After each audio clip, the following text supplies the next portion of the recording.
Bienvenido a un nuevo capítulo de este tutorial de Python para principiantes. Hoy vamos a ver tres tipos de datos muy utilizados en Python.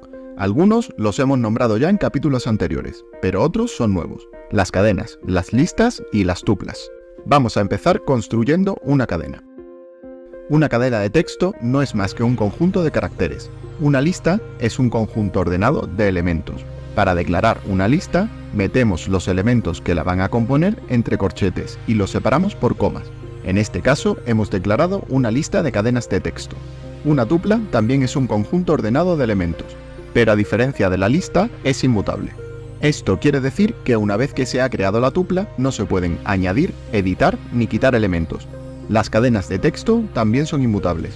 Las tuplas se declaran igual que las listas, pero en vez de utilizar corchetes, se usan paréntesis.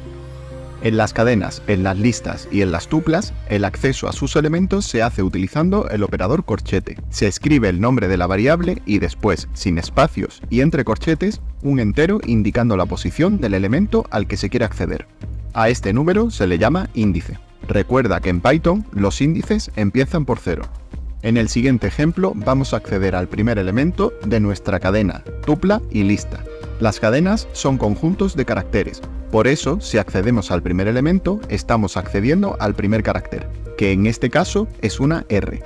En el caso de la lista y de la tupla, el primer elemento era la cadena de caracteres rojo. Ahora vamos a calcular cuántos elementos tiene cada una de nuestras variables. Para eso vamos a utilizar la función len, que ya viene predefinida en Python. Como podemos ver, la salida de len es un número entero, y en el caso de la cadena nos está diciendo el número de caracteres que tiene la palabra rojo. Para la lista y la tupla nos devuelve el número de cadenas de texto que hay dentro de cada una de ellas, que en los dos casos es 3. Existen varias formas de iterar, es decir, recorrer una cadena, una lista o una tupla, pero yo te voy a enseñar a hacerlo con un bucle for, porque es la forma que considero más fácil. Como ves, hemos creado una función que utiliza un bucle for para iterar sobre el dato que le entra como argumento. Dentro del bucle, imprimimos el valor de cada uno de los elementos del dato. Si tienes alguna duda sobre cómo funciona un bucle for, por aquí arriba te dejo un enlace a un capítulo donde te lo cuento. Vamos a llamar a la función pasándole nuestra cadena. Como ves, dentro de la función se imprimen cada uno de los caracteres de la palabra rojo. Si llamamos a la función pasándole nuestra lista o nuestra tupla, vemos que la salida es la misma. Como contienen los mismos elementos, el resultado de recorrer cada dato también es el mismo. Vamos a empezar a añadir elementos por el caso más sencillo, las listas. Antes de añadir un elemento a una lista, tenemos que pensar en qué sitio queremos añadirlo. Si es al final, podemos utilizar el método append, que es propio del tipo de dato lista. Para llamarlo, escribimos el nombre de la variable que contiene nuestra lista, un punto y después la función append. Esta función recibe solo un argumento, el elemento que queremos añadir. Si queremos añadir un elemento en cualquier sitio que no sea el final, tenemos que utilizar la función insert. Se invoca de la misma forma que append, pero recibe un parámetro más, que sería la posición en la que queremos que quede el nuevo elemento que vamos a insertar dentro de la lista. Recuerda que si queremos ponerlo al principio, tenemos que indicar 0. En este ejemplo, vamos a añadir dos colores más a la lista, amarillo y blanco. El color amarillo irá al final de la lista y el blanco irá en la segunda posición.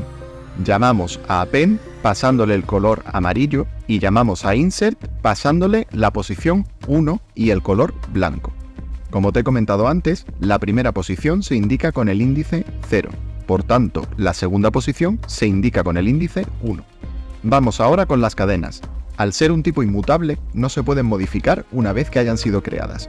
Si quieres conseguir una cadena a partir de otra, pero con algunos caracteres extra, no te queda otra que generar una nueva cadena, en lugar de modificar la que ya tenías. En el ejemplo que te enseño, se genera una cadena de texto que se guarda en una variable concatenando tres cadenas. Una que solo tiene el carácter X, nuestra cadena, y otra igual que la primera. Si quieres introducir caracteres en otros lugares que no sean ni el principio ni el final, te hacen falta herramientas extra que te permitan partir en trozos la cadena. Más tarde te cuento cómo se hace. En el caso de las tuplas pasaría algo similar. En este ejemplo te enseño cómo generar una nueva tupla a partir de nuestra tupla y de otra que solo contiene el color negro. Date cuenta del detalle de incluir una coma en la segunda tupla. Cuando declaramos tuplas de un elemento, es necesario poner esta coma para que Python no confunda la tupla con una cadena de texto rodeada de un paréntesis. Si no lo hiciéramos, Python lanzaría un error. Vamos a modificar ahora algunos elementos. Al ser las cadenas y las tuplas inmutables, al igual que no se podían añadir elementos, tampoco se pueden modificar. Con la lista, solo hay que seleccionar el elemento que se quiera modificar con el operador corchete y asignarle un nuevo valor. En el ejemplo, hemos cambiado rojo por naranja al principio de la lista. Ahora te voy a enseñar a seleccionar porciones de elementos. Se hace igual para cadenas, listas o tuplas.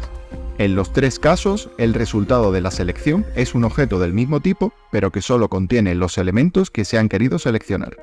La selección se hace con el operador corchete, igual que cuando queríamos acceder a los elementos. La diferencia es que dentro de los corchetes, en vez de pasarle un índice, le pasamos una expresión de la siguiente forma: un índice, dos puntos y otro índice. Con esto le estamos diciendo: selecciona todos los elementos desde el índice de la izquierda hasta el elemento que está en el índice de la derecha. El elemento que está en el índice de la izquierda siempre se incluye en la selección, y el elemento que está en el índice de la derecha, no. Si el índice de la izquierda no aparece, esto quiere decir que se selecciona desde el principio. Y si el índice de la derecha no aparece, se selecciona hasta el final. En este ejemplo vemos los tres casos.